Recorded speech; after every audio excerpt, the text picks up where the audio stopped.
तो जो लोग जिना देखते होंगे वो कहां तक ताकतवर है, जरा ये बताएं। जिस जहन्नम में पहाड़ पिघल जाते। ये कोई हंसने की मुस्कुराने की बात नहीं है, ये आपके फायदे की बात है।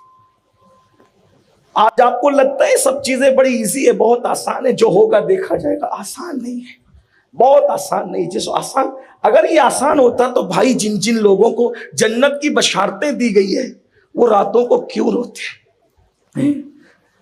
अफजलुल बशर बादल अंबिया सैयदना सिद्दीक अकबर रदी अल्लाह तबारक व तआला आखिरत को याद करके रोते हैं। सैयदना फारूक आजम के तो आंसू भी खुश्क नहीं होते थे, चेहरे पे निशान थे आंसुओं के। उस्मान गनी रदी अल्लाह तआला रात रात भर रोते थे। मौला मुश्किल कुशा मौलाए कायनात के तो रोने की कैफियत ही बयान करती है देखने वाले कि किसी माँ का बच्चा मर जाता है तो वो माँ कैसे रोते हैं। हमने मौलाए कायनात को आखिरत याद करके ऐसे रोते देखा। किसी कहने वाले ने यहां तक बयान किया अगर किसी को सांप डस दे, सांप डंक मार दे तो वो कैसे तड़प तड़प कर रोता है। सांप का डसा हुआ जैसे तड़प के रोता है, उससे ज्यादा तड़प कर हमने मौलाए कायनात को रोते देखा है। बात दूर निकल गई। मैं क्या अर्ज कर रहा था कि हजरत ईसा अलैहिस्सलाम ने जब अपने हवारियों की गुजारिश पर अल्लाह से कहा कि मौला ये मरे हुए जो औंधे पड़े हैं ये क्यों पड़े हैं, तो अल्लाह ने कहा रात के वक्त तो पूछना तो वो बताएंगे। रात को पूछा तो आवाज आई कि हमारे अंदर दो गुनाह थे। नंबर एक, हम दुनिया से मोहब्बत करते, यानी अल्लाह को भूल गए थे, और अल्लाह को भूलने से मोहब्बत करते हैं। अल्लाह को भूल जाने से भी मोहब्बत है लोगों को, भूल गए अल्लाह को। बेटा तो याद है, अल्लाह याद नहीं है। बहुएं तो याद है, अल्लाह याद नहीं है। दुकान तो याद है, दुकान देने वाला अल्लाह याद नहीं। क्या जुल्म है, क्या नैरंगियां है। तो काम दुनियादार थे, दुनिया की मोहब्बत में डूबे थे, अल्लाह को भूल गए थे। और नंबर दो, हम फासिक और गुनहगारों की पैरवी करते थे। ये गुनाह भी हमारे अंदर मौजूद, फासिक और गुनहगारों की पैरवी, मुजरिमों की पैरवी। मतलब क्या, आज जो तुम डैमेज पैंट पहन रहे हो ये किसी शरीफ का तरीका है? किसी शरीफ ने कभी डैमेज पैंट पहनी है? फटी हुई पैंट किसने पहना? दुकान नचनियों ने पहना। वो फासिक नहीं है? वो फासिक नहीं है? बताएं तो सही। ये फासिकों की पैरवी का अंजाम है।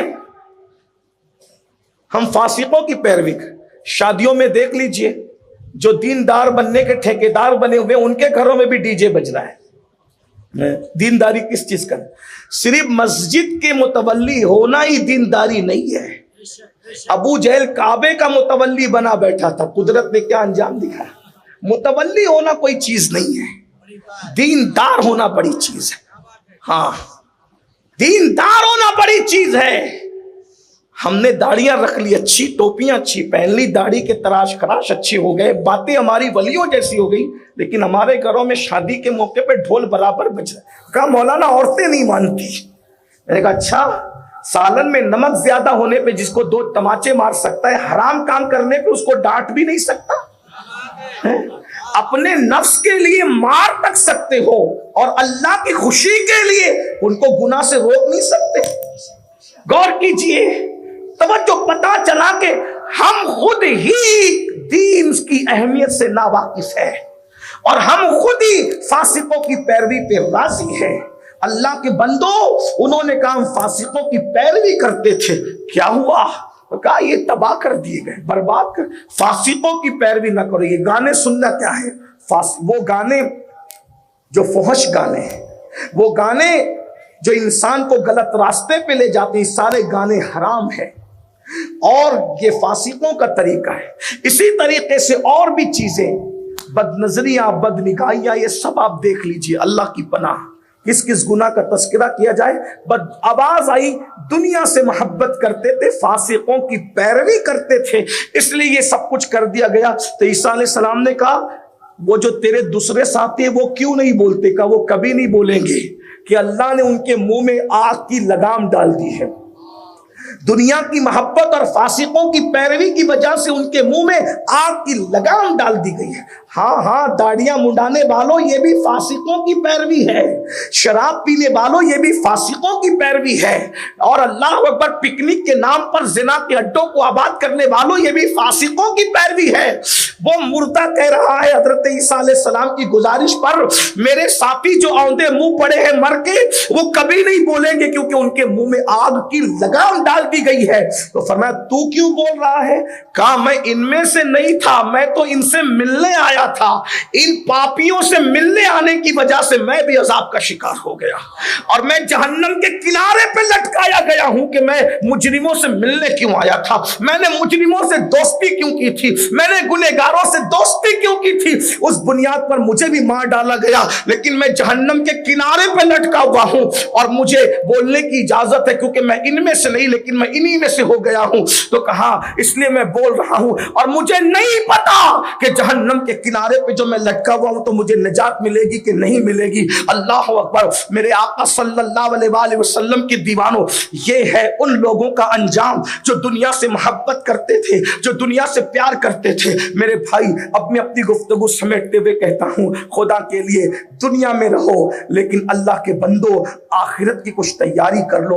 वो मैदान महशर जिसमें आग की जमीन पे खड़े होना है, वो मैदान महशर जिसमें अपने अमाल का जवाब देना है, वो मैदान महशर जिसमें अल्लाह हिसाब लेगा, वो मैदान महशर जिसमें अल्लाह हमसे पूछेगा, वो मैदान महशर अल्लाह अकबर जिसमें अल्लाह तबारक व तआला जब पूछेगा। इतना मैं कहना चाहता हूं, अगर अल्लाह सिर्फ हमारी नेकियों का हिसाब ले ले तो भी हम अपनी नेकियों का हिसाब नहीं दे सकते। हम नेकियों का हिसाब नहीं दे सकते, हम जराइम का हिसाब क्या दे सकेंगे। गुफ्तगू को एंड करते हुए दो बातें पढ़ना चाहता हूं। आइए, आखिरत यानी कयामत जब आएगी तब आएगी, यकीनन आएगी, लेकिन इतना याद रखना, जब हम मरते हैं, जिस दिन हमारी मौत आ गई उसी दिन हमारी कयामत आ गई। इसलिए कि मरने के बाद हम कयामत की तैयारी नहीं कर सकते। और यह भी सुन लो, सबके लिए कयामत का दिन 50,000 साल के बराबर है, लेकिन जो अल्लाह को राजी करने में कामयाब हो गया उसके लिए पूरा कयामत का दिन सिर्फ जोहर की 4 रकअत नमाज के बराबर है। जो अल्लाह को राजी कर लेंगे, यहां अल्लाह को राजी करना बड़ा अहम मकसद है, बल्कि हम तो आए ही हैं अल्लाह को राजी करने। लेकिन इतना भी सुन ले, बहुत दुख की बात, हम सबको राजी कर रहे हैं, रब के सिवा सबको राजी कर दे। अगर कोई कह दे मेरे बेटे की शादी में आना वरना मैं नाराज हो जाऊंगा, हम बराबर दुकान बंद करके जाते हैं दोस्त के बेटे की शादी में, दोस्त तो नाराज ना हो जाए। उसकी नाराजगी के नाम पे दुकान बंद की, क्या कभी अल्लाह की नाराजगी के नाम पे भी दुकान बंद की? क्या अगर मैं मस्जिद नहीं जाऊंगा दुकान बंद के तो मेरा अल्लाह नाराज हो जाए? बताइए ना। धोखेबाज इंसानों से दिल लगाने वालों, अपने जैसे मजबूर इंसान जो हमारे जनाजों में भी नहीं आएंगे, ऐसे मक्कार इंसानों की रजा का ख्याल करने वालों, और वफा जिसने पैदा की है उस रब का ख्याल नहीं करते, उसकी रजा का ख्याल नहीं करते। कितने नादान हैं हम। हमसे बड़ा नादान बेवकूफ कौन होगा? हमसे बड़ा अहमक कौन होगा? बेवफाओं की रजा का ख्याल है और खालिके वफा की रजा का ख्याल नहीं। बहरहाल बात समेट करके कहूं, अल्लाह के रसूल अलैहिस्सलाम फरमाते हैं, जब इंसान मरता है यानी अब उसकी कयामत कायम होगी। कयामत तो जब होगी बिल्कुल होगी, यकीनन होगी, लेकिन जब इंसान मरता है तभी उसकी कयामत कायम हो जाती है। उस वक्त क्या होता है? मरते वक्त उसको सुन रहे हैं, जब इंसान मरता है तो उसके मौत के वक्त अल्लाह 5 फरिश्ते भेजता है। 5 यानी फरिश्ते तो हजारों आते हैं, लेकिन कलाम करते 5 फरिश्ते हैं। किस तरीके से? उसको सुने। काश कि हम अल्लाह को राजी करने के लिए नमाजी बनते, चेहरों पे दाढ़ियां रखते, मोबाइल को गंदगी से पाक कर देते, अपनी सोच को गंदगी से पाक कर देते, अपनी फिक्र को गंदगी से पाक कर देते, अपनी निगाहों को गंदगी से पाक कर देते, अपनी समातों को गंदगी से पाक कर देते, अपने लुक्मे को हराम गंदगी से पाक कर देते, अपने दिल को गलत सोच और अफकार से पाक कर देते। निकलो इस गंदगी से। अल्लाह के बंदे, अगर अल्लाह को राजी करने की तरफ लग गए तो जिंदगी में वो मजा आएगा कि मजे को भी मजा आ जाएगा। जिंदगी का को अगर असल इंजॉय करना है तो आइए ना, नेकी करते हैं, नेकी के रास्ते पे चलते। कब तक गुनाह करेंगे? गुनाह में कोई फायदा नहीं है। गुनाह में जिल्लत है, गुनाह में बेचैनी है, गुनाह में बेकरारी है, गुनाह में तबाही है, गुनाह में बर्बादी है। जहां गुनाह है वहां फना है। आओ, मरना तो सबको है। मरते वक्त तो 5 फरिश्ते क्या कहते हैं, हदीस पाक में आता है, पहला फरिश्ता जब इंसान की रूह उसके हलक में अटकती है, कब रूह हलक में अटकती है, रूह लुकमा अगर हलक में अटके तो क्या होता है, जब रूह हलक में अटकेगी तो क्या होगा, सोचिए। तो हदीस पाक में आता, अल्लाह के रसूल अलैहि सलाम फरमाते कि जब रूह इंसान के हलक तक पहुंचकर अटकती है तो पहला फरिश्ता उसे पुकार कर कहता है, ए आदम के बेटे, ए इंसान, कहां गया तेरा ताकतवर जिस्म। फरिश्ता याद दिलाते हैं, बहुत घमंड था ना अपनी ताकत पर, बड़ा नाज था। इसी ताकत और कुव्वत की बुनियाद पर जराइम और गुनाहों के अड्डों पर जाके तूने अल्लाह के गजब को चैलेंज किया था ना, कहां गया तेरा ताकतवर जिस्म। और फिर फरिश्ता कहता है, आज तो कितना कमजोर है, तू कितना कमजोर है आज, कहां गई तेरी ताकत, तू कितना कमजोर है। फिर वो तेरी चलने वाली जबान से बहुत बातें करता था, आज तेरी जबान कहां है, तू कितना खामोश है, आज तू बोलने की भी काबिल नहीं है। और फिर फरिश्ता कहता है, आज तेरे घर वाले, तेरे आइज़ा अकरबा, तेरे रिश्तेदार कहां है, सबने तुझे तन्हा छोड़ दिया। मरने वाला तो अकेला ही मरता है, करोड़पति मर रहा है, अरबपति मर रहा है, कुछ भी, कोई भी मर, लेकिन सोचो तो कैसी बेकसी है मरते वक्त। और उस पर फरिश्ता कह रहा है, कहां है तेरे रिश्तेदार, कोई नहीं आता भाई। गालिब ने कहा था, हमने माना कि तगाफुल न करोगे लेकिन खाक हो जाएंगे हम तुमको खबर होने तक। तवज्जो कीजिए। फिर उसके बाद अल्लाह के रसूल अलैहिस्सलाम फरमाते हैं, दूसरा फरिश्ता उसके सराहने आता है। और वो कब आता है, जिस वक्त इंसान की रूह कब्ज कर ली जाती है और उसको कफन पहनाया जाता है। रूह कब्ज हो गई और अब कफन पहनाया जा रहा है। सोचिए, और कीमती कीमती कपड़ों पे घमंड करने वालों, सिर्फ चंद गज कफन में लपेट कर, बगैर सिले हुए कपड़े में लपेट कर कब्र में डाले जाओगे।